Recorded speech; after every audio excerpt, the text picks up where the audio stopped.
I'm an organ donor, which is like one thing, and I guess I don't know. I mean, I guess it's not a big deal, especially because like I want to be cremated. I don't want my body to like exist. Well, Jackie, they're gonna have to after I find die. you.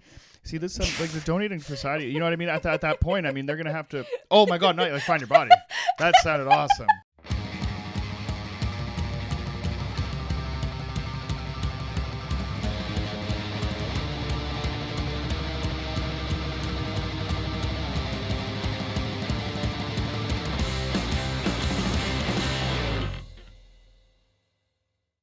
Welcome back to Show Me Yours with Jackie and Jonny, everybody. I'm Jackie Agnew. And I am Jonny DeVito. You like the way I did that, eh? Yeah, You hear the inflection in my voice, good. Jackie? Yeah. This is something that I'm trying to do. I'm trying to do this for the sake of the listener. Yeah, that's You know a strong vocal tone. Yeah, I'm going to start reading like obituaries like this, just very sultry. And just phone people up randomly. Like, my I was version. going to ask where you would, the setting for reading these obituaries. I mean, not a lot of views on Spotify, right? Not a lot of people are getting into it like that. Mm-hmm. But I feel like it's just an untapped market. Right. You know what I mean? Or I feel like if you do anything right, then for like the sense of like ASMR, people like murder. That's true. People like death. That feel could be I like could a just capitalize. podcast idea. I feel like people would fall asleep. There are definitely people out there that would fall asleep to the sound of someone reading like obituaries just from like that they just take from newspapers all over the world. What a morbid fuck. Can you believe that? That is insane. I love the idea of it. But like, nothing really gets me to sleep like 72-year-old father of 3. Exactly, you know what I mean? yeah. Husband worked at the local mill for 74 years. It would be interesting too because there would be like a mystery element of it because they, for a reason that I can never figure out why they don't list cause of death in obituaries, usually. Oh yeah, fair enough. Yeah, they absolutely should unless it's like really cool. Unless like you were trying to like take on like a herd, like a pack of beavers, and they lured you into their den. I feel like they would. I mean, that would be fucking sweet. I want you to disclose that information. Like if I died. Oh yeah, really cool. You absolutely should. But I don't know if they would. I feel like the only time I see anything related to cause of death in an obituary is if like someone was battling a disease for a long time, and it's like within it, they're like, oh. After their long battle with fucking with cancer. with See, but cancer. but you don't know that like that wasn't in the ring against Jonny Ball Cancer DeVito. Exactly. Like I told you last night, Jackie, if I was going to have ladies and gentlemen, this is for the listener. I was thinking that like if I was going to have like a fighting name, like Johnny El Cucaracha. You know what I mean? Or Iron Mike Tyson. You know what I mean, right? Like something like that, right? It would be Jonny Cancer DeVito, so then everybody could say they lost their battle with cancer. Mm-hmm. Or they beat cancer. Jackie, you know I'm going undefeated. If I get in the ring right now, come on. Just look at this posture. Yeah, look at this posture. Look at this body. Somebody posted a fantastic local photographer posted a picture of me and Peter Grant at the roast. Yeah. And I mean, Peter looks like he's having fun. Shout out to Sky. She photographs a lot of comedy shows. Yeah. She's going to be photographing our roast battle this upcoming Friday. This Friday on the 12th. Get your tickets. Come to if you're listening and you're located in Vancouver, come out to Little Mountain Gallery this Friday, November 12th for the roast battle. And Jonny and I are going up against each other in one of the undercard battles. Yeah, we're going to finally settle the score. We're going to finally know who's who. Neither of us are excited to do it. No, I'm like pretty certain I'm going to lose. You think so? Yeah. Well, I mean, don't pump my tires that much because my jokes suck if I don't get to bounce them off of you. Hey, that's enough for the niceties. While we got you here, ladies and gentlemen, hit us with a like, do the subscribe. Do all of that stuff. Mm-hmm. This episode is sponsored to you by nobody, but that's going to change pretty soon. More on that next week. More on that later. Leave a comment. If you follow us on YouTube, leave a comment. We'll give you a shout out. Follow us on Instagram, Facebook. We're almost at 100 likes on Facebook. I love 100 likes. Yeah, I love 100 likes. Because I love Facebook is a little bit, you know what I mean? But that's the first step. 100 is the first step. Facebook is a little bit 100,000. harder to get people. Pages on Facebook aren't as big as like following Instagram accounts, know? And you can't really like promote your page in the same way unless you're doing like paid like Facebook advertising. Ugh. Like you can't really do hashtags. Yeah, we don't pay people to advertise us. That's crazy. We don't. Yeah. You send money this way. Give us a like on Facebook. Whoever is our 100th like, we'll give you a little shout out unless we don't like you. Then, yeah, wouldn't we'll that do be? it to 101. That's probably how it'll happen. That's probably the way it's gonna go down. Follow us on TikTok. We're up there, you know. We're gonna play around with TikTok a bit. Right now it's just the clips. But even if you follow us on Instagram, it's gonna be pretty much the same content right now. But just throw us a follow if you're on TikTok. That's gonna change very soon. Yeah, we're gonna play with the format a bit. Leave us a review, 5 stars. Share us with your friends. Share us in your Instagram story and tag us, and we'll like repost it. Interact with us. Send us a message. Yeah, do it. Send us whatever you want. Yeah, and come out to LMG this Friday. It's gonna be fun. Here. Now, Jackie, I thought we were here to talk about something. Yeah. Cheers. You want to get into it? This is very exciting because. Well, first of all, just so you guys know what's coming up, we're gonna be talking about Steve Miller Band's "Fly Like an Eagle." All that in a bit. But before that, we have a very interesting story to dissect here. We're not gonna fly right into the future now, okay? Into the sea. Yeah. Oh no, I saw what you did there. I need some acknowledgement. I acknowledge the foreshadowing that you have here, but this, you know what? No pussyfooting around, Jackie. Let's get into it. All right. So a widow is stunned after a death doctor used her late husband's body for a morbid $500 per person autopsy show. Now, Jackie, in the world of news and media, there's been a lot of great headlines. You know what I mean, right? Yeah. I'm not going to say that this one's the best, but I'm going to say that like this one is like, oh my God, it is so good. So now, to recap a headline, a man's body was sold. Yes. And a death doctor was selling tickets $500 a piece. Yeah. That's nothing to shake a stick at. To view a man's autopsy. If you got $500 laying around to go to an event, I'd suggest like Elton John or something. What does that phrase even mean? Nothing to shake a stick at. Nothing to shake a stick at. I don't know. That's like nothing to shake a stick at. Do people do that? Well, if something was that's good, pathetic. Yeah. Let me get my fucking switch. Well, I don't know about like the shake a fist, get off my lawn. You know what I mean? Like if like stuff that sucks, you could shake stuff at. Sure. Say that's nothing to shake a dick at? That's where I was going with it. Yeah, cool. yeah. Great minds. So like if something was like that's nothing to shake a dick at. That is absolutely what we should start saying. Yeah, if a gal is celibate, hey, that's nothing to shake a dick at over there. That's, exactly. That's some serious stuff. Respect her decision. That is nothing to shake a dick at. Like, oh, you just had a beautiful child. Yeah, well, that's nothing to shake a dick at. That's a parents. You got to raise your boys right. You know, raise your boys right. Most things are nothing to shake a dick at. Yeah. Including the body of this World War II veteran. That's not true, Jackie. If I paid $500 to get into that event, I'm shaking dicks. I'm shaking dicks at that event.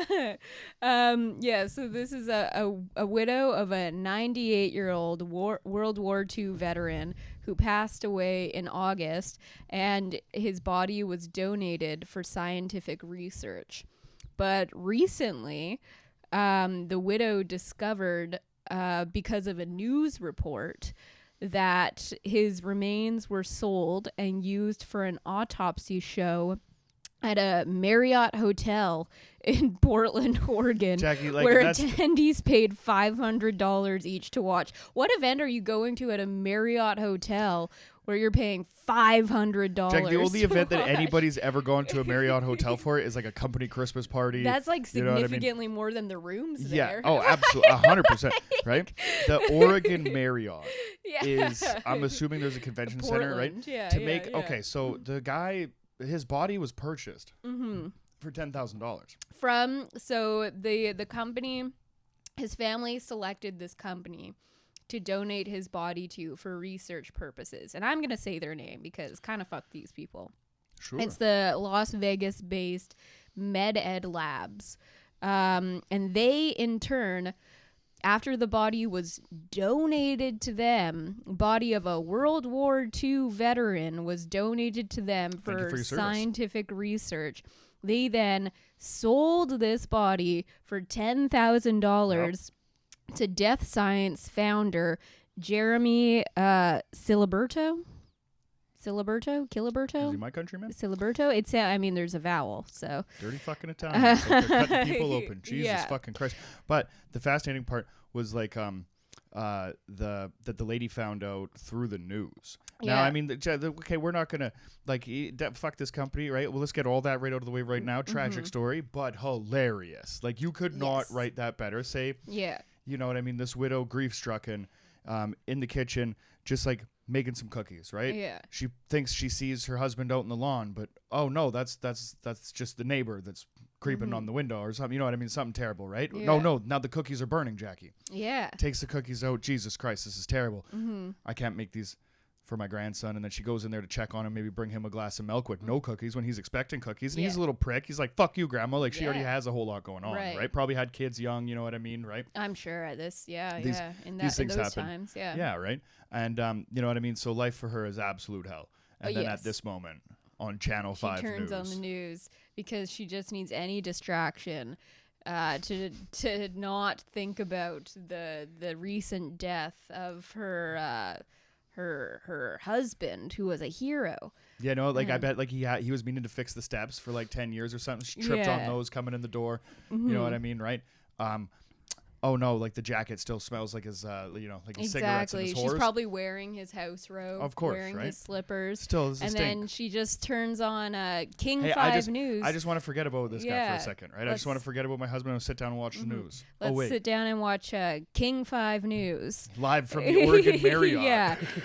Hi, I'm Celeste here with King 5 News, live from the Portland Marriott Hotel at an autopsy convention where we are looking at the body of a recently deceased World War II veteran named whatever his name was. I feel like we don't need to say his name.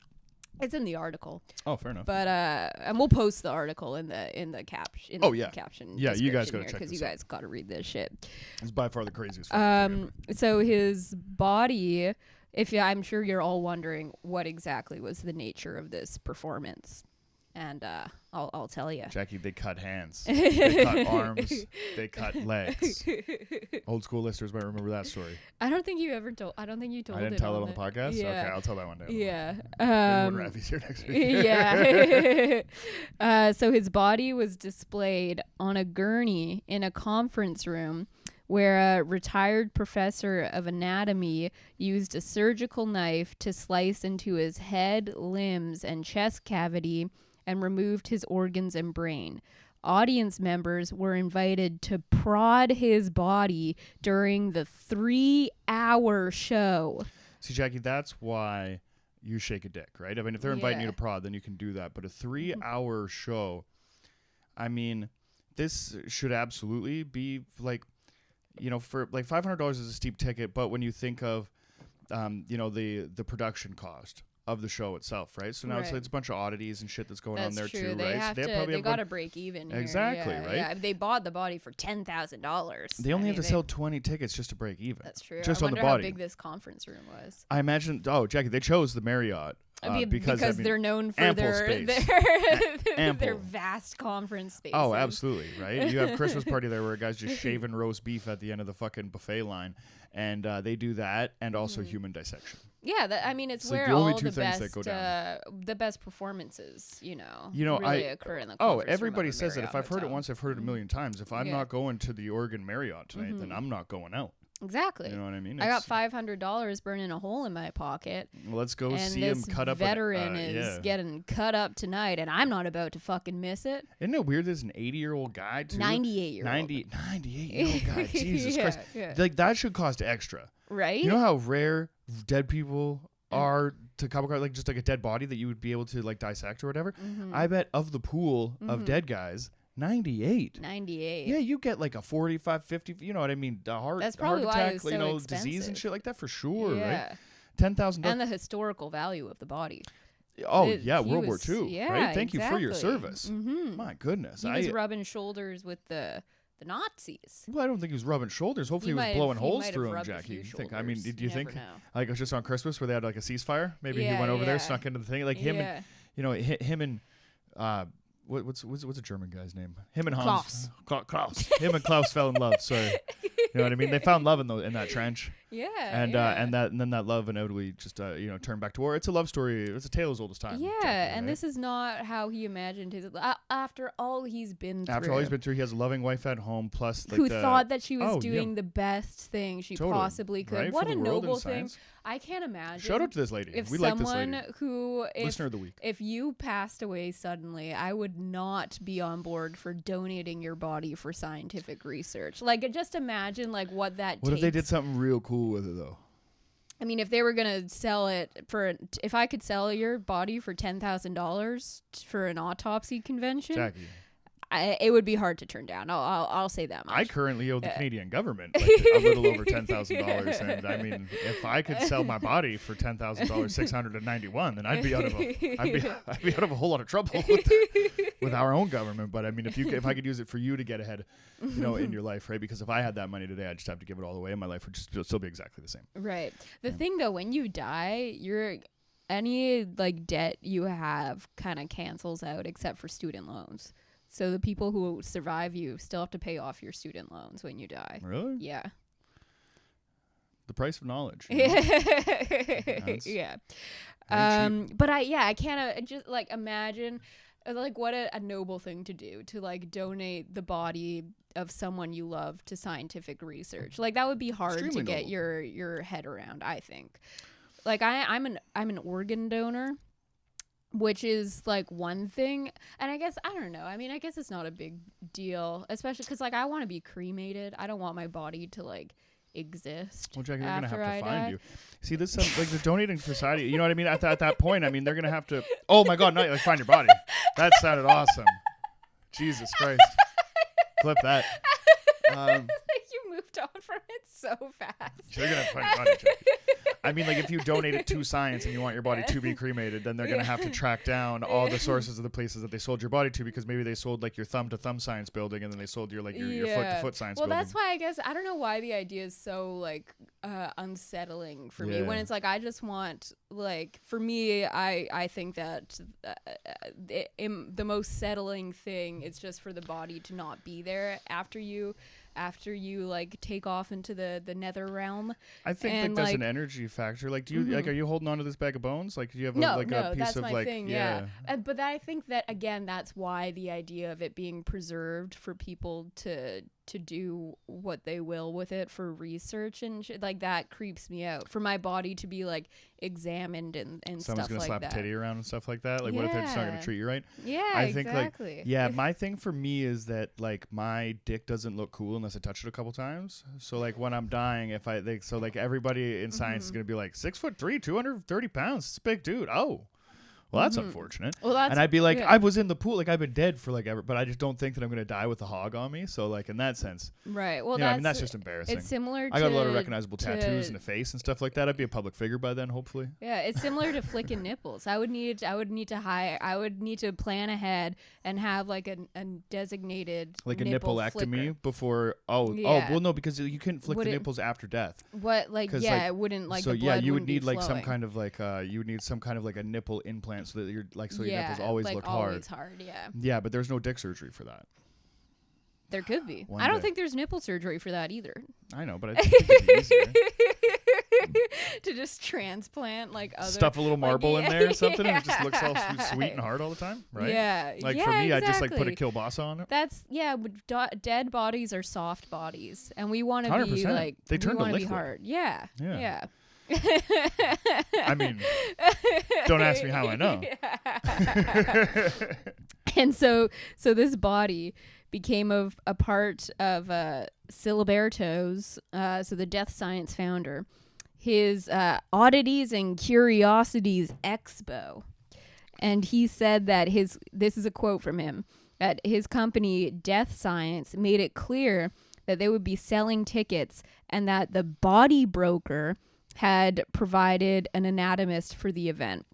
So his defense is that the body broker, so the company that this body was donated to under the pretense that it would be used for scientific research, that they knew who they were selling this body to. But the wife not science, did not.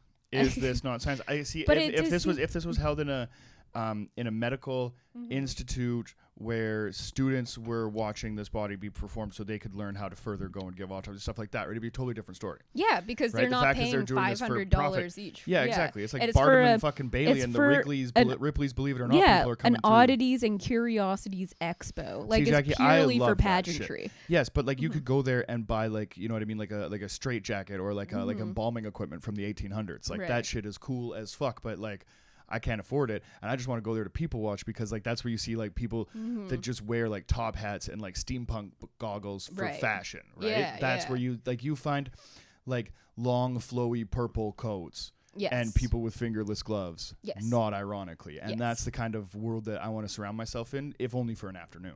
Of course. Yeah, right? Yeah. You want to be a visitor in that world. And if you get a wristband into this event, I wonder if you could just walk around like the rest of the convention center, looking at all the oddities, and or if it's a $500 all in, you get to view everything, or if you basically it's like $20 to get in, and it's like, oh, if you want to see a 98-year-old guy get cut open, we're gonna take his fucking brain out in like an hour, and you can prod him. You could pay like an extra $500 for that. Yeah. See, I wonder how they have the event set up, because like, I mean, either way, it's weird, but it's like Halloween time. It's like macabre and like spooky and stuff like that. Yeah. So like it's you know, I don't know if I'm as mad at like I don't know who I'm mad at. I think that I'm mad at just like the circumstance. I'm upset that like the lady had to find out that way, but like also it makes it hilarious. Yes. This is the craziest story of all time. Found out through the news. Yeah. I think I'm glad that's not my grandmother and I have to console her because like that's crazy, but I mean, you know, I think that if we're gonna point to a villain, I think it is the company who the body was donated to, who then sold it for $10,000. I think that is the axis of evil. Those companies are fucked, and there has been I don't even know if it was Las Vegas, but I'd like to I'll look this story up after the podcast, maybe during a break here. When a few I want to say a few years ago, within the past few years, there is a company that's that does the same kind of business or whatever. People are donating their bodies to them for science. And at this like warehouse, when police went in to investigate, I have to have told you about this, Jackie. This is fucking wild. When they went in to like investigate, these people were like amputating dead bodies, and they're like they had like a bucket full of toes and shit like that, or they had a bucket full of something. And in the back room, they had like a Frankenstein person sewed together, where it was like the head of like a small woman onto like the body of. It was like somebody sewed your head onto my body. Yeah, right? I don't know if it was you told me about it or if this was like a story that was in the news. I was talking about it for a long time when I found out about it, because it was the wildest shit that I remember. Ever heard, yeah, right? Like I remember that one this, was like there wasn't like too much hilarious about it, other than like the complete lack of oversight and the complete lack of basically government vetting or like expertise that any particular company has to have to do this kind of work. Once you like set up a business and you know, and have like massive storage coolers and shit, people just bring you the bodies, I guess, or whatever, right? And then I think the people that worked there were just so bored that they were just like, fuck it, and they started like piecing things together, which is fucking crazy, right? Yeah. But this story has everything. Like I picture like the guy that like cut him open and like a, you know, kind of like a top hat, long flowy like black coat or whatever, but the red plush like underneath or whatever, so you can kind of see it, you know what I mean? Pencil thin mustache, right? Maybe a wand, definitely gloves, gloves, you know. I want him to be like a traveling circus man in my head, or like a mad scientist, but like Nightmare Before Christmas scientist, like in a wheelchair, and like you know, like Dr. Strangelove. Yeah. There's this oh fuck, I'm gonna forget the finer details of this whole story, but I'm gonna try and tell it anyways. There's this book called I believe it's called Devil in the White City, and it's about it's about the like Chicago, like the great Chicago fair. You know the thing that they did where they would do these great fairs for the cities to like show off the things. Similar to like Expo 86 to exactly. Montreal That's and what stuff it. like Yeah, that. yeah, Sure, yeah. So it was the Chicago great, Fair. I think isn't that what they're called? I believe it was the Chicago Fair, like Chicago Expedition. Expedition. Couple It's like Canadians a world talking fair. about It was like Chicago. the same ones that they debuted the Eiffel Tower at. You know, that they had it in Paris one year, and every city that hosted this exposition fair, whatever, I believe it was just called a fair, like the World Fair. Sure. The city would want to show something off, and so for the Paris one, they made the Eiffel Tower. Gangster. And so Chicago followed that one. Yeah. And this book, it's so well written. What Holy did Chicago fuck. do? I mean, how do you follow up the Eiffel Tower? That's pretty good. Basically, this book, what year? 18 it's in the I want to say 1886 for some reason. Now I have to look this up. So basically the book is about like the fair plus this guy, Devil in the White City by Eric Larson. I encourage everyone to read it. It is fucking fascinating. Do you have a copy of it? I think I gave it to my brother. Okay, never mind. Anyways, so it's about 1893. I was pretty close. I said 1886. Yeah, we're not going to split hairs for. And so the 1893 World's Fair. And so it's about the time that this was going on. And then the build up to it, it was a fucking shit show, this fair. And so basically, to answer your question, what the thing was that Chicago brought to this fair was the first Ferris wheel. The guy like built, they didn't have anything. And it was like they had this competition for people to like come up with this crazy structure they could debut. And it was the Ferris wheel. But so this book. So fucking lame. Was it big? Well, like the Seattle Ferris wheel was a big one. But it was the first one ever. Sure. So it was crazy for people. They were like, there's no way this is going to work. This is going to kill many people. Fair enough. Okay.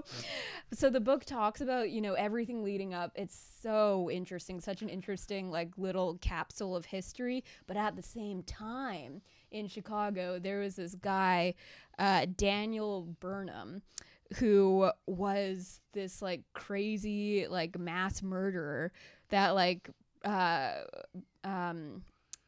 a predator to like young women in like their early 20s and shit. And because the World Fair was happening at the same time, there were so many like young people in town to like see what was going on. So he just had a fucking field day. And so he would like he built like this fucking small like apartment complex, and so would have people stay there during the fair. And so like all the women he would kind of like seduce, and then eventually like fucking shove them in an oven. And yeah, when they fucking found this oven, there's like fucking handprints and shit all over it. Then like the connection from what we're talking about is I believe afterwards there was some element of bodies being taken or used for like there was a doctor who would take bodies and like sell them to, you know, scientists or schools or whatever for, you know, dissection purposes. And I can't remember if like he was like selling these bodies after he killed. It was something like that. Like he was making a profit off of it. It's so fucking interesting. And I had never heard of it before. Never heard of all this shit before. You heard it here first. Oh my God. It's like this book, everything like weaves together. It's so fucking interesting. Cool. But yeah, so people have been doing wild shit. I mean, there's a profit you can make if you have like an intact body. And especially because he was going, you know, kind of underground. Like his buddy was this like fucking doctor that would kind of like, you know, Jack, I was involved in crime back in the day. I mean, when I was a youngster, and I mean, if you couldn't, you know, sell anything, we always said everything's worth a half gram. You know what I mean? At least, right? So I'm sure you can get, you know, something. I mean, hopefully more than a small amount of street drugs for a body. But my fucking God, what a story! Yeah, what a fucking story. Have a high price point. Yeah, still. I mean, you know, I've paid, you know, upwards to like $300 for an hour for the company of one live body. You know what I mean? Imagine what I'd have to pay for the company of a dead one. Upwards of $10,000 apparently. Yeah, but then I could do anything I want with it. Then I could sell tickets, right? Once I start, then I start build fucking a whole selling fucking convention. Fuck yeah, that is awesome. So cool. Also, like people I don't know if like, so donating your body for scientific research, does that like fall under the umbrella of like med school students that use That's like what I always cadavers for thought. practice? That's like the only thing that I thought.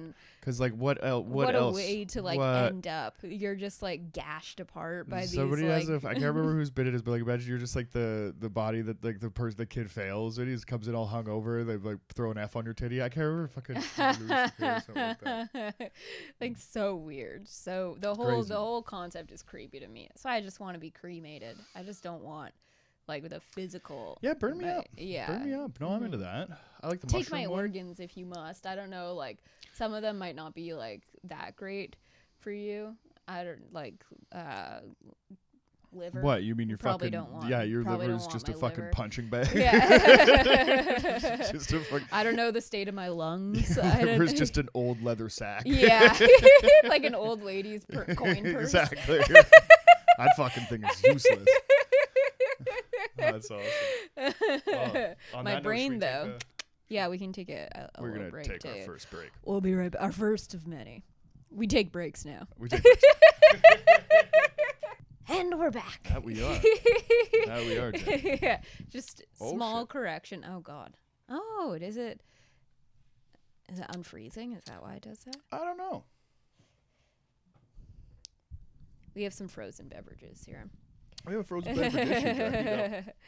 I don't mind a frozen beer. Now. For the listener, we'll break it down. It's like a beer we'll sludge. Yeah, we'll let him behind the scenes here. So what happened is, you have a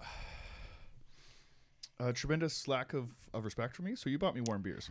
Okay, no. You bought me beers, so it's like, that's awesome. No, I'm just bullshitting. But I was standing there, and in this particular liquor store, they don't refrigerate old Milwaukee's, and they only had like Kokanee and Budweiser in the fridge. So I was in a position where I had to choose between getting you cold Kokanees or getting your preferred beer. Or respect my brand loyalty. Exactly. So, Jackie, this was a tremendous amount of respect, and I was just kidding. I would never say anything. Thank you for the beers, by the way. Because what happened was just a happy accident, right? In the half an hour leading up to this. Yes. The beers were just chilling. Now yours, ice cold. Yeah. Mine somehow frozen, solid, which is fine. I think because mine are not carbonated. So and it's vodka too. Yeah, and it's vodka. Oh, fair enough. Yeah, okay. So, regardless, ladies and gentlemen, welcome back. Yeah. Small correction. In this book I just talked about, I said the serial killer's name was Daniel Burnham. That is the name of one of the fair designers. I will not disparage this long dead man. Oh. The serial killer's name was H.H. Holmes. Allegedly. He changed his name a lot. I wanted to get that clear. Okay, fair enough. It honestly sounds like a fantastic book, Devil in the White City. Devil in the White City. Sounds racist, but it's actually about the first serial killer. So yeah. Jackie, what are we here talking about today? We're here to talk about Steve Miller Band's album from 1976. Fuck yeah, 1976.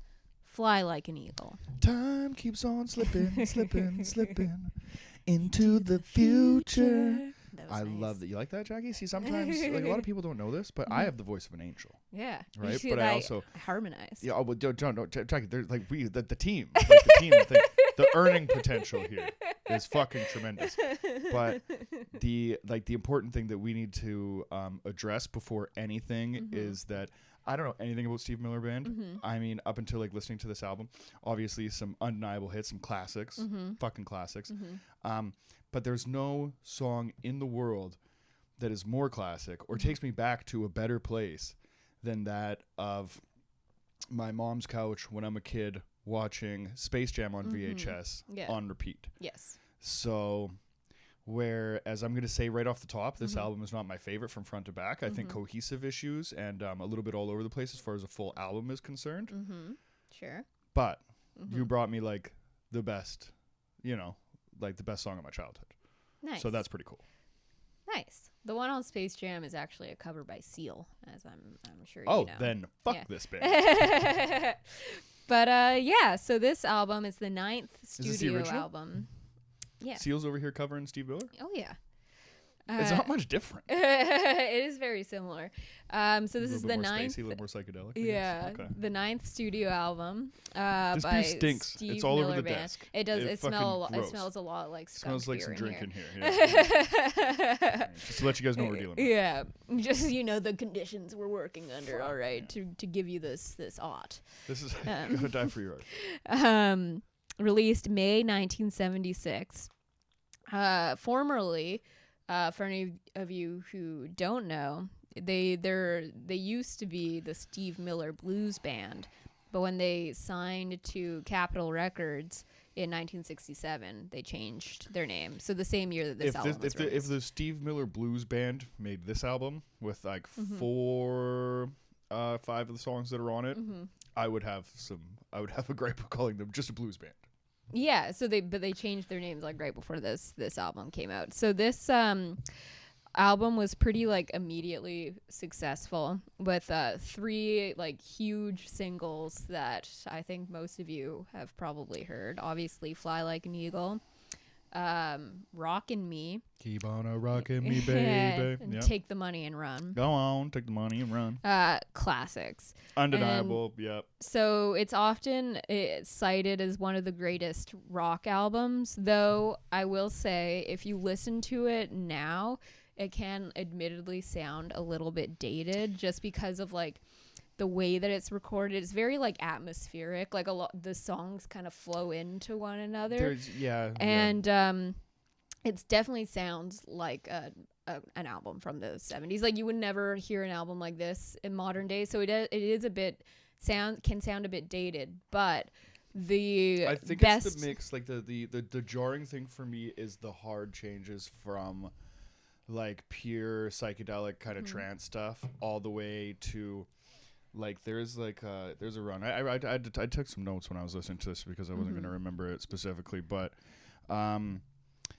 when they go like Fly Like an Eagle, but like the intro to this album into Fly Like an Eagle, and then like it's all completely spacey, and the first guitar riff doesn't really come until like the 4th like track when it's like Serenade. Yeah. But Serenade still is kind of like a repetitive, but like almost like a ballad, like as well. And then it goes back from spacey to like the most countryest song ever with like Dance Dance Dance. So like it's like it takes these like genre kind of like shifts, and then like Mercury Blues, like you're back to blues, right? And then you know what I mean? Take the Money and Run. Like Take the Money and Run, Mercury Blues, and Rockin' Me Baby is like the best chunk of this album. Right. Like undeniably for me anyway, right? Because it's kind of stuff definitely that middle chunk is like pretty fucking solid. But then it goes into like Blue Odyssey, which is like a psychedelic 1-minute intro for like a bluesy song after. And that's the weirdest shit that I've ever heard on a rock record. Yeah, it is interesting because like not that I didn't like it, but I was just when I'm listening to it, I was like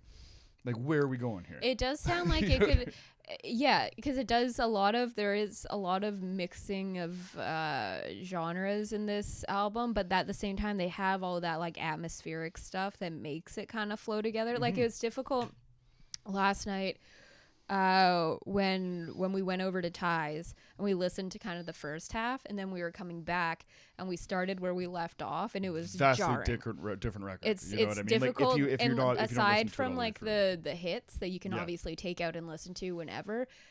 Aside from those few songs, it's difficult to jump in and out of this album. You kind of have to listen to it. All at once. But that being said, even though it's dated. The best moments of this album, like those 3 hits, are like some of the best classic moments in 70s rock and roll, classic examples of 70s rock. Oh no, like, absolutely. I think like there's a nostalgic, you know what I mean, kind of thing there where like every movie that you love from that era has kind of got, you know what I mean, these things like it's so like I don't know, classic and iconic for those songs where. It's interesting when a band kind of wants to do something that's like make one album that's a little bit. I haven't listened to the rest of their stuff, but I'd wonder if it was if this was kind of a departure for maybe just like straight blues, kind of like straight rock and roll kind of stuff, right? So because it does sound like experimental in the sense that it's not like it wasn't a trend. and rock that kind of kept picking up, like psych bands were like psychedelic, kind of like all the way through. Yep. You know what I mean? And it definitely shows that they got some chops and they're like willing to take some risks. Yeah. But in the long run, for somebody that's not, like a previous fan of the band or didn't know, really made the whole record seem like uncohesive. Well, I'll tell you. So when this band, their first kind of period of their time together as a band, they were a blues band, and we're more blues rock and like kind of psychedelic experimental stuff. And then I believe it was 1973 when The Joker came out. And after that, they kind of just started churning out like pop rock hits. Oh, okay. And so this album comes 3 years after The Joker. And so it's kind of like a mix. You can see obviously they're writing hits in the album, but then they also kind of have like their you can still hear their, psychedelic rock and blues rock roots in this album. But you can also see how after The Joker, they started just like churning out hits that everyone can listen to. Thing. For sure. But like, before that time, like, they were more, the more like kind of like weird, like atmospheric psychedelic stuff. But there's like 3 songs on this record that would be more at home on a CCR record than they feel like on this one. I mean, front to back. From like my like. This was at a time when they were, kind of like changing over like that. So as you said, Fly Like an Eagle it was covered by Seal for Space Jam. And as an aside, Steve Miller thanked Seal for this cover and said it was one of the best covers of his songs he's ever heard. Because it's like exactly like his song. It's fucking identical with a better voice. Like, okay, fair enough. And of course, we all know that Space Jam features the great Bill Murray.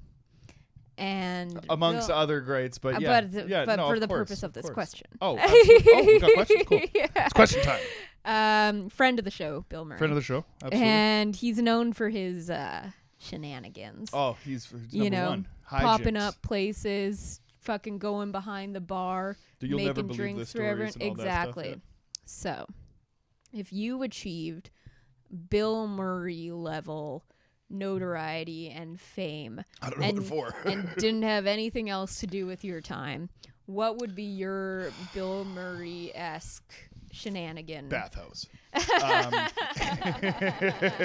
just be laying in a fuck swing. No one's gonna believe it. Someplace where they didn't have phones. No. Probably like Halloween, kind of like something like that. Off the top of my head, I might fuck this up because I'm gonna, as soon as we stop the camera, I'm gonna think of like something a little bit better. But I would like to maybe like American Beauty it and just like apply for menial jobs and just like show up to work. But I guess it is kind of Bill Murray-ish. Yeah. But like it would just be fun to go to Taco Bell. Yeah. You know what I mean? And see like, just back there. Or do like small like struggling restaurants, because I worked in restaurants for a long time, so that'd be fun. So if you went to like small local places or whatever, and then like it would just be like a thing around Vancouver, like, oh, maybe one day Jonny was gonna like come into a restaurant and like help out or whatever. So like I would take a restaurant that I liked that would be like relatively dead, and then I put like a line around the corner. I want to do like some Robin Hood shit like that. Yeah. Or I would probably like go to like a drug dealer's house. They'd be like, I sold weed to Jonny DeVito. Like, tell your friends. I like the idea. I know that I'd go buy dime bags off the local fucking kid on the corner. That would be your hijinks. That could be the coolest story that kid would ever have, man. Bill Murray bought a fucking dime off me. I like the idea, and I know Bill Murray has done this. I like the idea of showing up to a random like college party, like a random kegger, and just like coming in and like partying with everyone, and just being like, you'll know, because he has done this. Yeah, but didn't the guy from Victoria like show up to like piss all over like your friend's place? Oh, Mac DeMarco, but that's not really like a famous thing. That's just like he was that's just being town. A dick. Oh, okay, yeah, because a lot of people from the island have Mac DeMarco stories. That would be awesome. Yeah, there's a lot of times, especially like later in life, like I enjoy staying in, but you know, like as soon as I get like a couple in me and there's like a good time around the corner, like I'll fucking turn it on pretty quick. So like like if I could be just like if the you're life of like a silly by, young party, because it's like, you know, when like that happened, he wasn't like out searching for like a kegger. Like he must have just been, you know, on a walk or whatever, and he was like, there's a party going in there. It would be crazy if I just walked in. That would be like if it, so if it went down like that, then for sure, like, because like the so thought of fun. Going to a college party, it sounds horrendous. I would never. Me in the fucking face. No. But, are you kidding me? That's one of the places I got roofied. Success. That's fucking terrible. You could suck. Nothing happened. It's not as dark as it sounds. Tragedy plus time, you know? But you know, if you could immediately like walk in and turn some party around, you know, it'd be even cooler. It would be to show up to like the loser kid party. Yeah, you know what I mean. Like if there was like a Dungeons and Dragon party, games. Like nobody wanted to show up and shit like that. And like we just the two of us, we just walk in. Like I got like a fucking like 230 racks of beer, and you just got like 2 bottles of fucking tequila, and we were like, let's turn this motherfucker out. Imagine like the scenario like last night where we're sitting around watching UFC, playing. That's not loser party. We were friends. But not. I don't mean loser party, but just like a chill. Like we're playing Tetris. We were adults on Saturday night playing Tetris and watching the fight, and fucking Bill Murray walks in. That'd be cool. Imagine we would have to force Ty to relapse. It would suck. Oh yeah, no, for sure. But imagine like the like how much like Bill Murray would thought that'd suck just to walk into a room of 5 comedians. Be like, oh, fuck. This is worst case scenario. Like who's sucking my dick first? That would be brutal. Be like, because he would see the fucking lights from the like if he was walking, say in this hypothetical scenario, Bill Murray is walking down past Ty's house and he sees the street neon, and he's like, where can I? Yeah, and he sees the fucking lights. He's like, I should see what's going on in here. Walks into a room of 5 comedians playing Tetris. Did you ever see did I show you the South Park episode of the Jonas Brothers? No. The Jonas Brothers like, after the concert, some of the like crew or whatever brings a couple girls backstage. So they're all lining up and they're like, I wonder what they're gonna say to us. And the one girl's like, hopefully we get to suck their dicks. And it's just like, what? The Jonas Brothers walk out of the room because one girl's like, what are you talking about? And the Jonas Brothers walk into the room and then all the entire line of girls just like, pop! And their mouths just go wide open. I guarantee it'd be the same situation for Bill Murray. Totally. Oh my God. Yeah, we'd be fighting each other.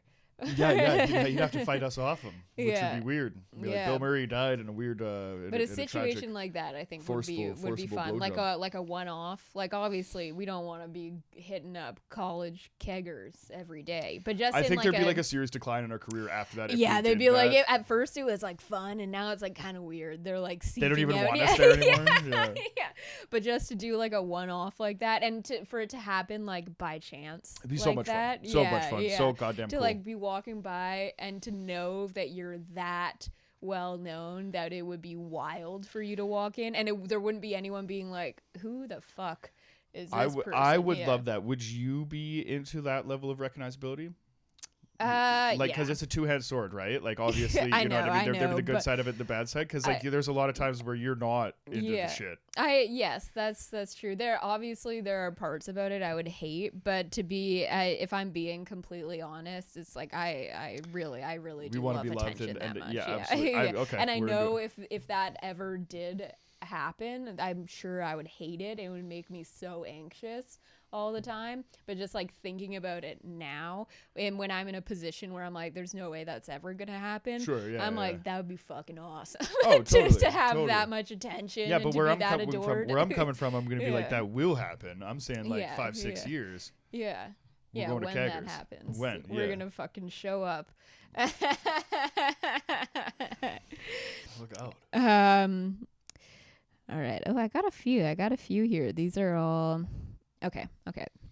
So, Take the Money and Run. Okay. It's about 2 young bandits. Yep. Running from the I've law. taken money and ran. Before. Yeah. And it's about these 2 bandits running from the law and the detective that is pursuing them. So if you say you robbed a bank, something extreme like that, and you had to run, like, as in, like, you can never come back to this town again, run from the law, what would be your strategy? Well, Jackie, I would have to, like, I have experience. Yeah, I know, but I mean in like a extreme. In an extreme thing where I would go is I feel like I got to tell the story. Have I told Run from the Law story? I don't think you have. Jackie, I was just a boy. Podcast. I was just a boy. Mm-hmm. I got a phone call from a friend of mine, and like when I was like 14, 15, I was making terrible decisions. Mm-hmm. And a friend of mine called me to make another terrible decision that day, right? Yeah. So I skipped school and I went out to his house, and we ended up breaking into somebody's house. And then we got caught for it. And when the police were coming, we ran. So I was like a 14-year-old kid. We were at his house, and the kind of neighborhood knew that it was him, but they didn't know who I was. So at the time, he was like, take a change of clothes and get the fuck out of here. Mm-hmm. And then so I started running, and as soon as I ran, the police were like right behind me, and I was on a bicycle. Right. And I ran, and if any of the listeners want to look up the distance from Fruitvale to Trail, British Columbia, I did that 14 years old on foot from like 5 police officers and a dog that were very, very adamant on catching me. And the only reason that I kept running because when they told me they were going to kick the shit out of me when they got me, right? So I'm like, well, you're just probably not going to catch me. Mm-hmm. Fantastic story. All of that stuff. It gets deeper. We don't need to get completely into how I did it, but it basically, I had to stop, change clothes again, get to a highway that was safe, hitchhike, get picked up, get lucky. You know what I mean, right? Mm-hmm. So a lot of like the things that go in with like with running from the law takes cooperation from people that you trust. Yeah. Takes cunning. And skill and determination. Conniving. Absolutely. You got to be one step ahead of them. Yes, and you have to be a piece of shit that's willing to take some money. Yeah. I learned my lesson, ladies and gentlemen. Yeah. So where I'm at now in a situation where I know the repercussions from that, and I know what it's going to take to, come back from that. Like retribution is easy to achieve when you're a 14-year-old piece of shit. You're 31 and you can kind of look back at that now. You know what I mean? I think I've like. You know what I mean? I think I've learned enough that... So if I was ever in a situation again where I was going to... where I had an opportunity to take the money and run, it would be a lot of fucking money, and I would have to run very far. Yeah, you would need some sort of vehicle for sure. You would need to, like... It would need to be thought of in advance. So you need, like, multiple plates. There's things to do. There's two ways to look at it, Jackie, because the one is cash. How much cash is enough to go presumably for the rest of your life, or enough to change an identity and get to a place where nobody's ever going to recognize you. And how much me is at 6'3" with a red fucking beard, I'm pretty fucking easy to recognize, right? Do you go cash because cash is heavy? Mm-hmm. Can you transport cash? Can you take, like, is it worth the risk to travel with said cash? Yeah, exactly, right? Because I mean, if we're talking about, what are the bills that you have stolen? Say you had, say you got like 20s and 50s or whatever because they're easy to spend. But if you have millions of dollars worth of 20s and 50s, it's like a truckload of cash. If you have hundreds or thousands and stuff like that, which are a little bit more difficult to move around, you know what I mean? You're gonna have a harder time spending them, but a little bit of an easier time transporting them. Or would it be like some kind of like cyber crime of some shit that I have no idea about? So because of that, I don't know. So like I know how to like build shit and pick stuff up and move stuff or whatever, right? So I would probably have to go with something that would be like more like cold hard cash kind of based or whatever, right? Because then you have like diamonds or art or anything like that, right? So if you were doing that, then you have to find a place to sell that, right? Nobody wants to buy a stolen painting because they can't display it, or whatever, right? Like unless you sell it to like a fucking like a mob boss or something. There's this really cool story of a mob boss displaying a piece of art for like the heads of all these other families when they went to visit, and it was I can't remember which piece of art it is, but it's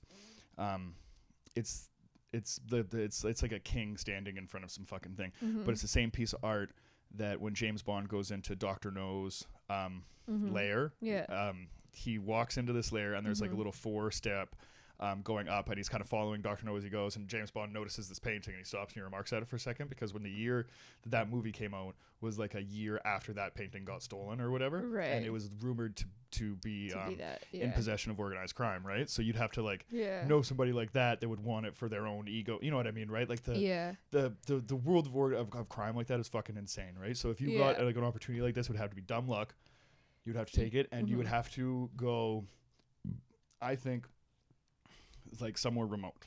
Yeah, you'd have to go to some sort of like secluded place out of the Mhm. country. But in your head you want to do the Bahamas. In your head you want to go to the island. In your head you want to go somewhere nice, right? But when you go somewhere nice, then you're also in a place that, you know, the financial and the political state of whatever country that you're in are going to notice a new person there with a lot of cash. You're kind of setting yourself up to be a you know, all that stuff. So when I'm saying remote, I'm saying like northern British Columbia. Yeah, in the woods. You know somewhere. what I mean? Right. Like fucking Breaking Bad style when he's to like a place where you can't enjoy the money, which becomes like at the end of Breaking Bad right? when he has to go live in that fucking shed in the middle of nowhere type thing. Yeah, I think if you're in a situation like that, especially if you're like not like a kid, first of all, if you're like stealing a huge sum of money and you know that in order to get away with it, you're going to have to disappear. There has to be something leading up to it that's like, I can't live this life anymore, but in order to get out, I need a mass amount of money. Like, no one ever just... There has to be, it's like a risk reward type thing. So you're gonna get what you're every losing. time you commit a crime, you better do that. You better weigh those. In this scenario, what you're losing is your entire life up to this point. So whatever, it has to be enough money, and your life has to be bad enough beforehand that you're willing to walk away from everything just so you can be on the run and live in some remote location with this lump sum of money. $15 million. Right. So, but like, you know what I mean? It's like million. That's it's like before, I think like beforehand, it would have to be like so premeditated, and your life beforehand would have to be shit.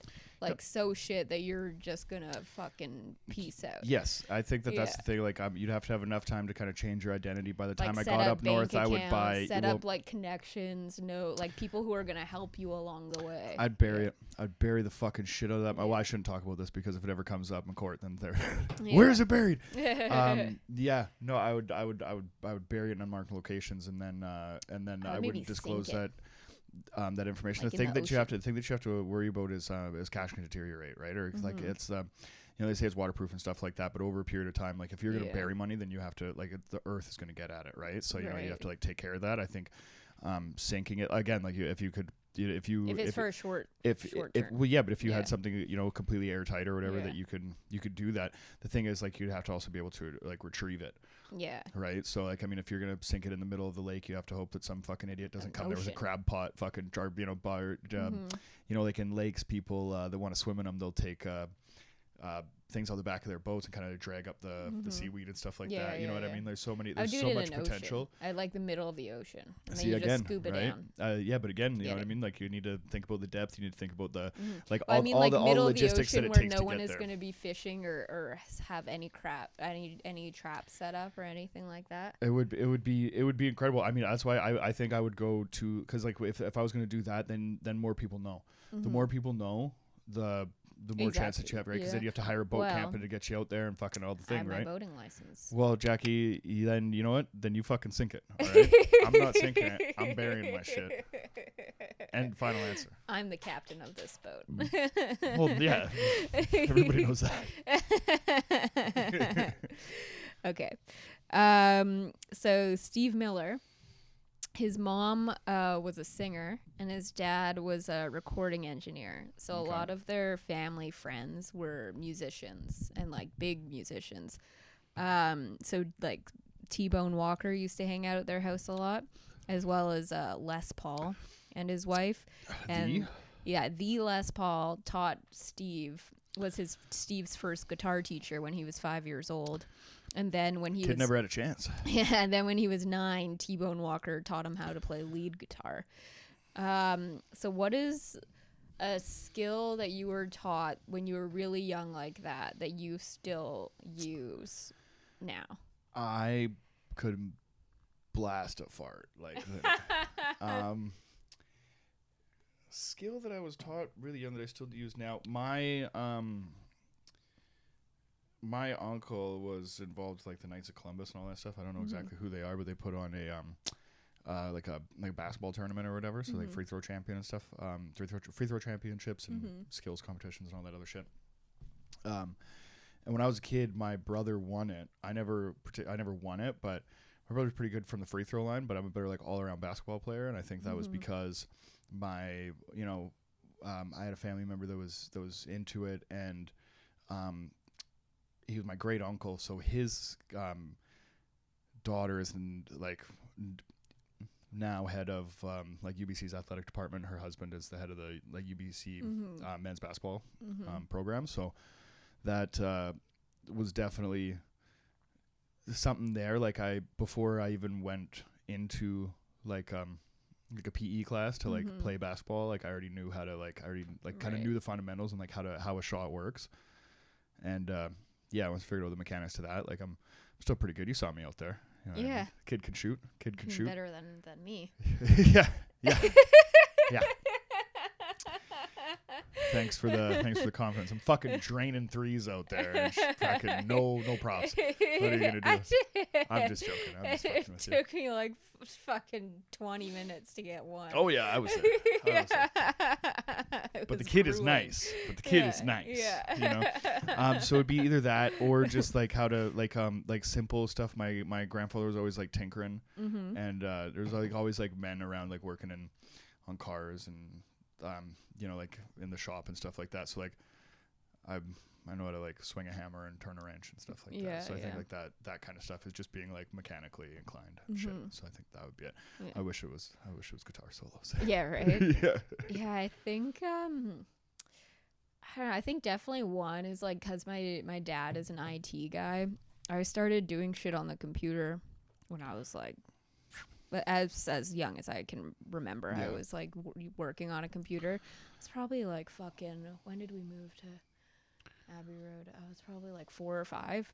You live on Abbey Road? Yeah, there's a road on we probably drove by it when we went to my place on the island. But yeah, there's a road about 5 minutes. Did your parents buy a house on Abbey Road? We rented it. Okay. We lived there, so when we moved to the island, we lived in this one place for a really short period of time, and then we moved to this place on a road called Abbey Road in Maple Bay. That's very, very close to where our current house is, and we rented there until I was, however old you are in grade 2, 7 or 8, and then that's when my parents bought the place out. Yeah, 7. That makes sense. Yeah, because 20 years. Yeah, so that's where my parents bought the place. But yeah, we used to live on this house on Abbey Road, and that the fucking road sign, you can imagine how many times it's been stolen. And so now it's like fucking like welded to the top of the stop sign and like fucking cemented into the ground. And Shelby, she her boyfriend at the time, years and years ago when we were in high school, wanted to steal this road sign of Abbey Road for her. But even by then, like, people had already stole it so many times, so he had to steal the whole fucking stop sign, and then drove home in his fucking Civic with the stop sign hanging out the back window, being like, holy fuck, I hope like no cops see me on this drive. That is fucking awesome. And yeah, to this day, Shelby has this fucking the Abbey Road sign from the road where I used to live on her wall. That is fucking classic. Yeah. We have there's a DeVito Drive and trail, and yeah. I don't have one. My uncle has one. I think my dad has one. Yeah, there are a few on the island that get stolen a lot. Abbey Road is definitely one of them. But yeah, I lived on Abbey Road for a period of time, and we had a computer in the kitchen that I used all the fucking time. And so I think I'm like really good with computers because I've always if like I'll take the basketball if you could have the computers, because like you do everything. Yeah, and the other thing I would say is we were talking about it last night when I used to, as like a young kid, I didn't understand the difference between telling someone about something that happened and like telling a story. And so my mom, who's like naturally a good storyteller. Oh, we were talking about this last night. Yeah. And so she would, as good storytellers do, exaggerate the good parts of it. Yeah, and it would Richie, be like pretty, fuck. yeah, and it'd be like immediate, you know, like as soon as it happens and you relay it to someone, like already you start, you know, because you want to entertain the person. But as a 100%. kid, I didn't understand that. I was probably like eight or nine. And I remember one day, something had happened, and right after, she was telling the story to my dad in the car, and I was like a kid, and I didn't understand what telling a story was. Yeah, and you had journalistic integrity. Yeah, and so I just kept interrupting to be like, that's not how it happened. And my dad was like to me, like, it's a story now, so we're gonna let it be a story. And like, it doesn't have to be, like, he basically explained to me what storytelling was. Yeah. And so from that point, and I was like, oh, we're going to sweet. embellish a little bit. Yeah. There's a little room for hyperbole here. Yeah, it's fine, yeah. And so I'm pretty like pretty shameless about exaggerating elements of stories. Because, and I get annoyed when people like are fucking, that's not how it happened. I'm like, I fucking know. I had lunch yesterday with my brother and my mom. I was sitting down, fantastic lunch. My auntie's there, everybody's having fun, and we haven't seen each other we haven't all been together in a very long time. Mm-hmm. We're telling Remember When's. Mm-hmm. I'm telling Remember When's. My brother's fucking calling bullshit on like half the stories. That's not how it happened. Fuck you, man. Of course it was. I know. Might have exaggerated a little bit, happened, but it like, fucking went down. Come on. But it's better when I say it this way. Dick. Yeah. Dickhead. Yeah. Is there 10 cars in the parking lot or 20? It's 20 when I tell it because it's absurd. Exactly. If you're telling a story, if you're fucking talking to the cops or a detective and they're like, tell me what happened this night, you're not gonna fucking spin You don't say a fucking word, Jack. Yeah, you say yeah, you want my fucking lawyer. But like, I'm saying the difference.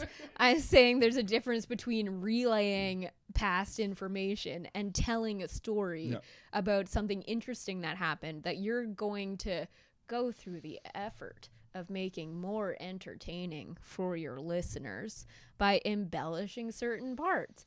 And if you don't, you're a fucking shitty storyteller. You're a fucking dork, and no one, and that's why you see people's eyes glaze over when you tell stories for fucking 5-10 minutes on end. Ugh. Because you're not making it interesting. Add a little pizzazz, ladies and gentlemen. This is show business. Come on.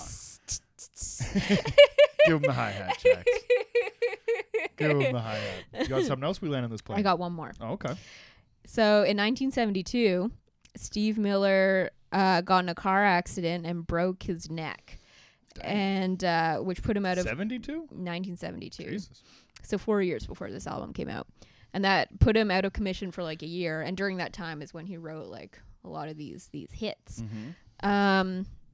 What is one near-death experience that you've had? Okay, emphasized one. Yeah.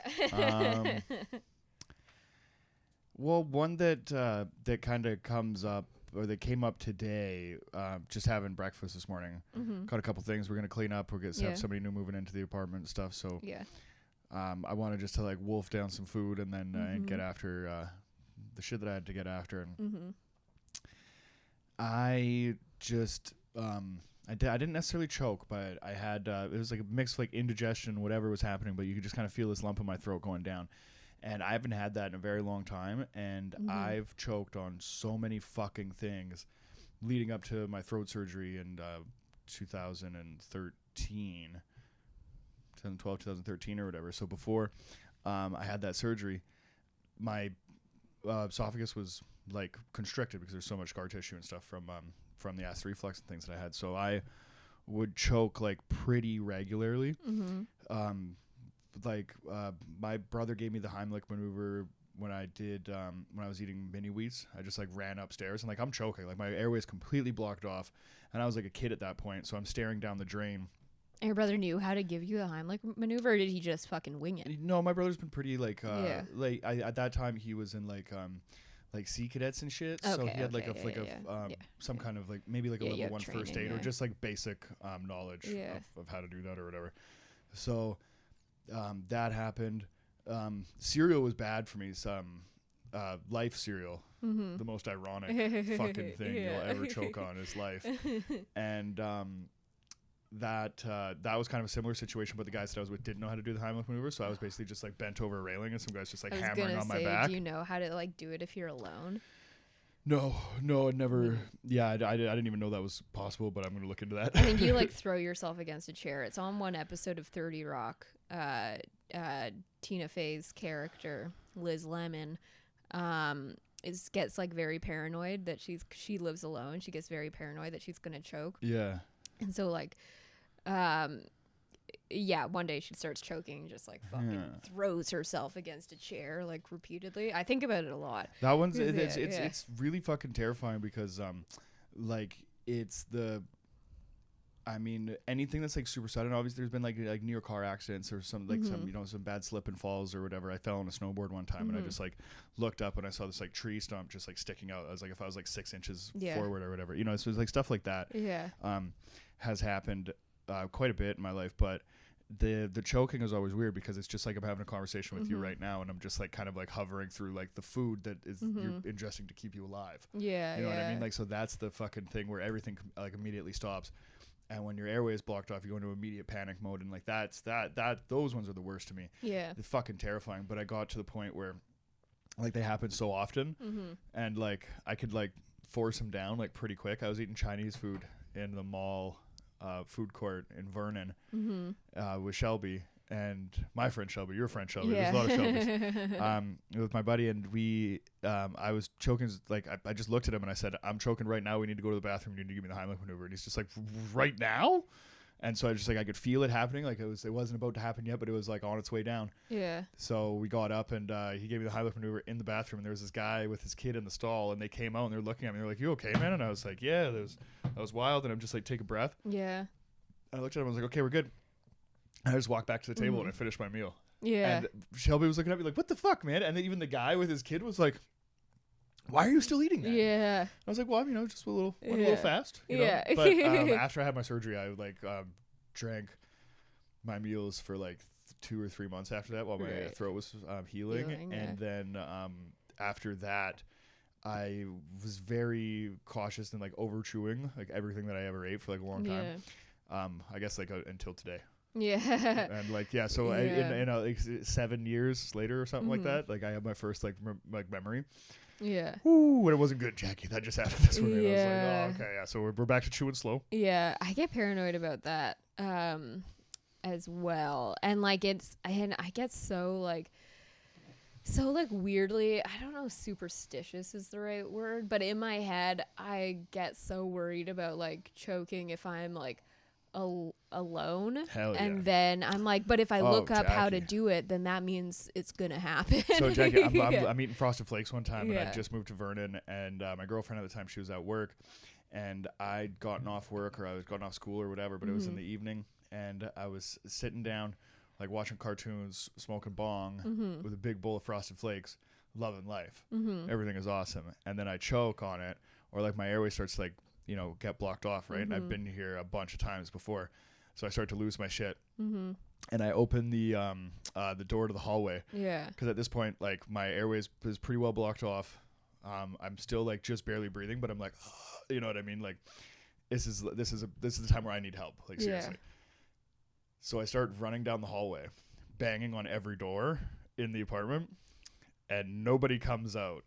And I get to the end of the hallway and I'm banging on the last door and I'm like, help. And the thing goes down. Oh my God.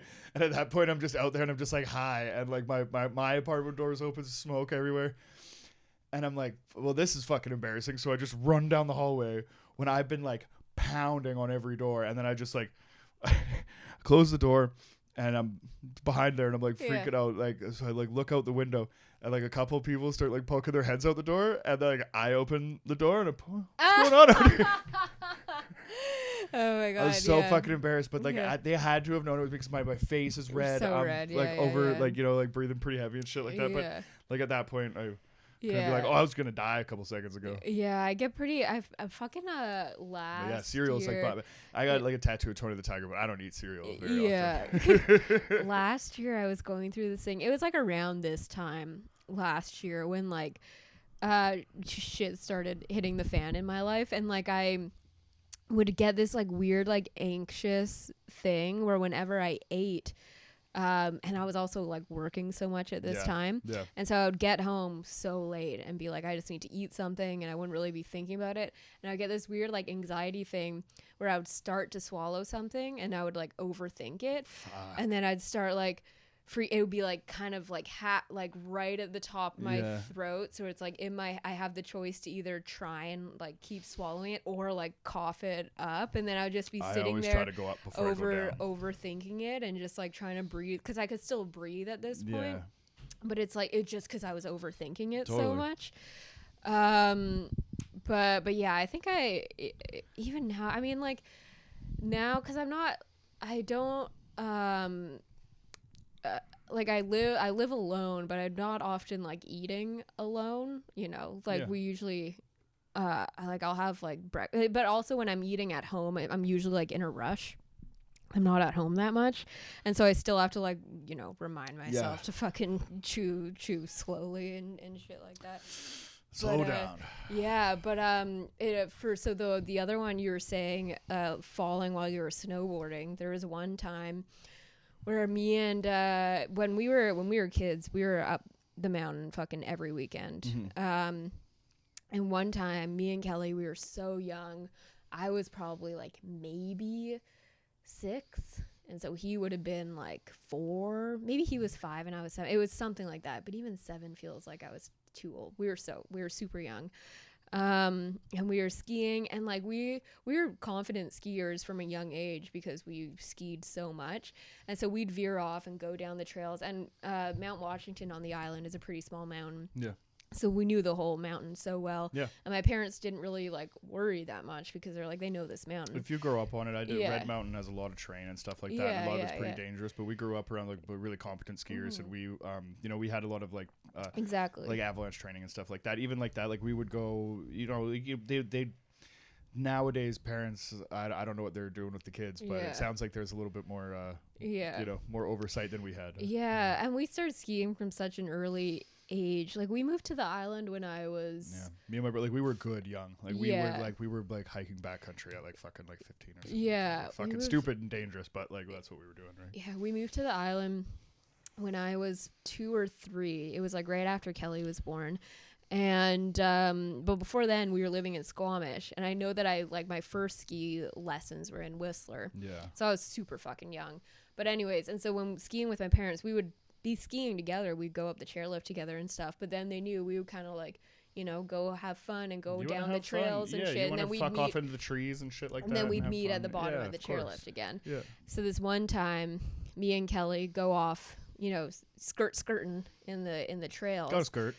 And we both somehow ended up falling into this tree well. It's 2 in the same? Yeah. Dummies. Yeah. That is shitty. So those of you who don't know, when you're on a ski mountain, there's so much snow and there's all these trees, but there's this area underneath a tree where the branches are covering the snowfall. So there's not as much snow right around the trunk. If you picture a Christmas tree as it comes out, it comes out wider at the bottom. So wider at the bottom there, you basically have that same diameter hole underneath the tree. Exactly, yeah. But there's usually like a little bit of snow, so you can't like it all sloughs down, right? Exactly, you can't physically see the hole, but there's this huge well. Fuck, when you get caught in them too. And they're super fucking dangerous. Like so many people have died that way especially because all on the trees, all of this snow piles up. So if all this snow decides that this is the moment to fall off the branches, you're fucked. You're buried alive. And you're fucked, And so me and Kelly, real fucking scary. Yeah, got caught super fucking young in this tree well. And I remember we were down there just like yelling, just like freaking out, like yelling up. And basically what happened, we were with my dad, and he like, you know, went down the ski hill, and like from his I'm sure he was fucking freaking out because he gets to the bottom, we're not there. Timmy's super dad, he's gonna lose his fucking mind. Yeah. And so I remember being in this tree well yelling, and we were so fucking lucky that this other like older man not older man. He was probably, I don't know. I have no idea how old he was. Older than us. He was an adult. Luckily, this older man found us in a hole. It's not anything anybody's ever said. Yeah, but he happened to be skiing on those same trails and happened to hear us yelling. And so this guy helped us out of the well just by pure fate. And then after that was when, so that was a horrific experience. And then after that was when my parents immediately bought like 5 walkie-talkies. And because this was before the day of cell phones. I think cell phones existed at this point, but they were huge. But like the Motorola walkie-talkies, my brother carried those too. Exactly. And so on the mountain, like from that day onwards, we always had like the fucking walkie-talkies, and that was like what made us do that, because we got I mean that's like such a I forgot that we even had those. I remember they bought us like a 2-pack, and they were great because whatever channel that you were on, you know what I mean, like somebody on the hill is gonna have them, right? We used to have so much fun with them too. We used to have that like with skis that would suck. Like falling into a tree well could be such a pain in the ass because like we said, it funnels down, right? So when I fell in, I'm still like, even when I was a kid, I was still like 6 feet tall. That means my board is, you know what I mean, about as tall as I am. So like when I would like the few times that I was ever stuck in a tree well, my board was always kind of like spanned across it, and once you can't slough the snow, you know, like away enough for you to crawl out, especially in like a really soft snow kind of thing, you just like you're just digging to nowhere kind of thing.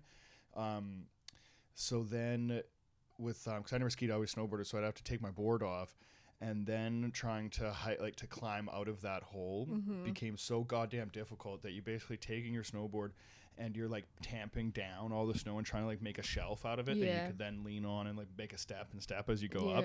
And fuck me if you're not tired by the time that you get out of there. I don't care if you're a fucking marathon runner or whatever, but just like struggling in like as a, you know, as like a teenager in panic mode, you know what I mean, and like, you know, struggling to get out of that hole, because the best skiing in the world, I mean, well, I shouldn't say like local. I mean, obviously there's great skiing all over the world, but like the best, we have some of the best snow here, some of the greatest mountains. And I was lucky enough to grow up on like pretty world class mountain, but without like the amount of like tourism and stuff like that. So like on a Saturday it'd be packed, but like on a powder day, me and my brother would pretend to go to school. My mom would leave to go to work. We would like come back through the back door, grab all of our snowboard gear, hitchhike up to the fucking mountain. Nobody knew that we're up there. You know what I mean? And you're riding like intense fucking terrain. When you're thinking about it now, you know what I mean? Like I would probably second guess a lot of the stuff that I was riding as a kid, because you're there with your friends. You're hyper experienced. You've been doing, you know, like that's all you do. That's all you think about. You know, so we, you know, I imagine the skills have deteriorated to this day, and even like my physical like ability to, you know, to probably do all that. Like my legs get fucking sore afterwards. So even like the thought of like having to dig yourself out of that hole, fuck me. Yeah, and we were so young, like that wasn't even, it wasn't even like we were so young and so small.